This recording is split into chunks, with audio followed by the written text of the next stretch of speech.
Yorkshire Forward is the regional development agency for one of the largest regions in the country, Yorkshire and Humber. Their role is to boost the economy of the region by helping businesses to grow and prosper, in turn making Yorkshire and Humber a better place to live, work and invest, thus ensuring the region is able to compete on the global stage.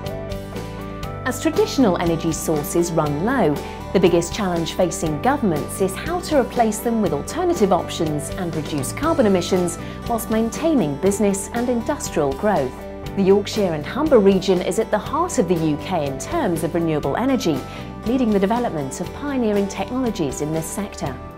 Yorkshire Forward is actively working with businesses and organisations in the region to create new opportunities in emerging growth sectors such as the low-carbon economy. That includes a groundbreaking carbon capture and storage or CCS programme. Steve Brown, Director of Carbon Capture and Storage at CO2 Sense, talks about the social and economic impact of sourcing low-carbon energy. Well, there are huge social and economic challenges in switching our economy from being a fossil fuel-based economy which emits lots of CO2 to being far more efficient and low carbon. In terms of the economics, as Lord Stern showed us a couple of years ago, the emission of CO2 is a market failure. The price mechanism of using fossil fuels doesn't account for the impact of global warming, so that's the economic challenge that we've got to address. The second challenge is that we need to invest in new forms of power generation and infrastructure, which is going to be expensive. The government estimates we have to spend something upwards of £200 billion over the next 10 years or so to meet our targets, and that's going to be a huge financial challenge. So why would you say carbon capture and storage is important to the UK, in particular Yorkshire and Humber? Well, we're going to have an economy which uses a lot of fossil fuels for several decades to come yet. And if we are going to meet our national climate change targets, the only way that we can use fossil fuels on a large scale for industry is by adopting carbon capture and storage. As a region, we emit 60 million tonnes of CO2. That's about 2/3 of the region's emissions from a small number of very large single point CO2 sources that all sit in a fairly small geographic corridor. And just off our coast, we have access to potentially several decades worth of safe storage in the gas fields of the southern North Sea.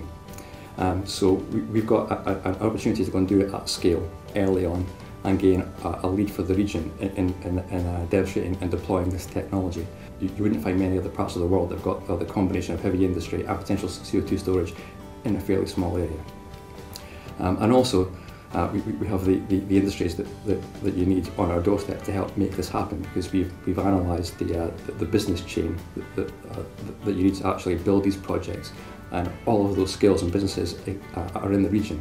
They're just doing other things at the moment, so part of our role is to raise awareness, to let them know what could come their way in the next 2, 3, 4 or 5 years, and help them adapt their products and services for this whole new global market.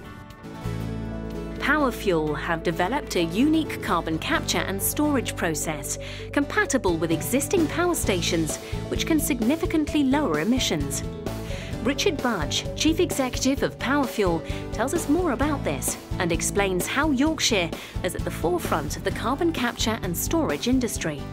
You've got a chemical process which breaks coal down to its constituent parts in front of an ordinary power station, slightly modified for carbon capture and storage.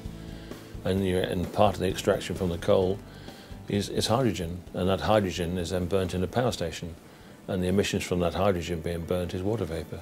There's no particulates in the atmosphere, so you've got a very low level of pollution. If you look at what the Secretary of State said in his recent announcements, they're looking at this carbon capture and storage industry being worth hundreds of billions of pounds within a matter of 20 years.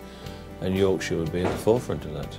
Jobs clearly are created by the construction of 1,500 people, but in a wider implication, there'll be jobs created at carbon capture and storage all the way around the Humber. So looking at probably tens of thousands of jobs. Yorkshire Forward have been a fundamental support to PowerFuel throughout the process, as Richard Budge explains. Well, Yorkshire Forward have been fundamental throughout the process. We've been open now, we've been working here since 2002.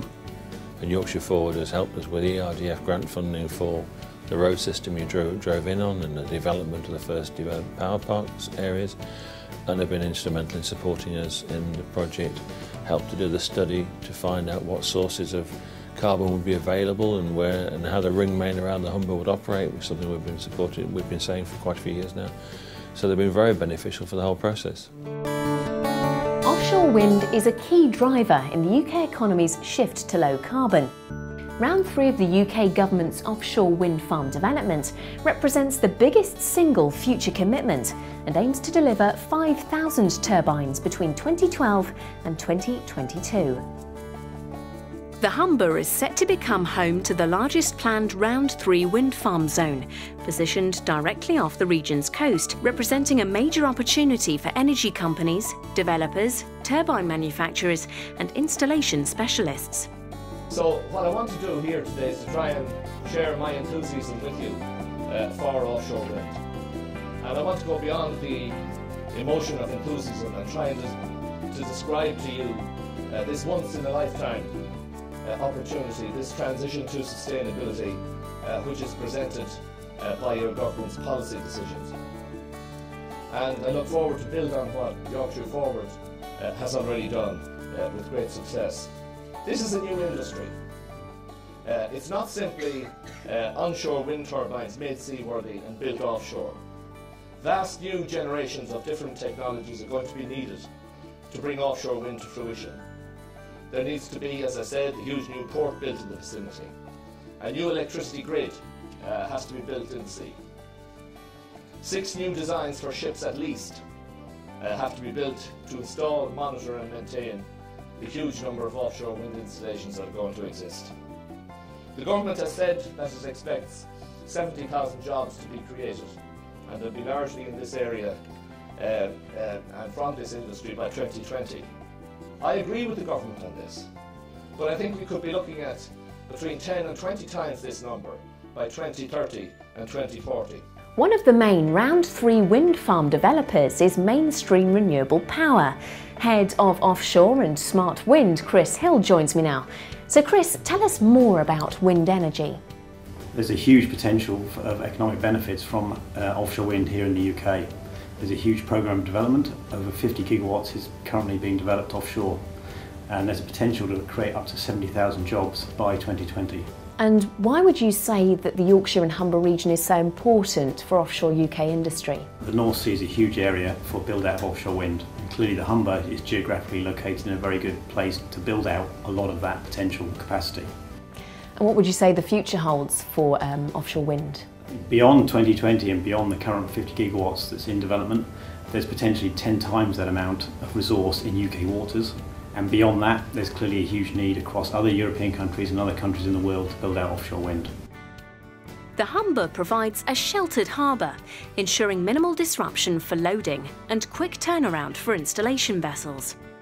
With a strong and resilient framework, the region's central UK location and ease of trade with Europe has meant that even in difficult times, businesses have been able to proactively seek new markets to expand their customer base.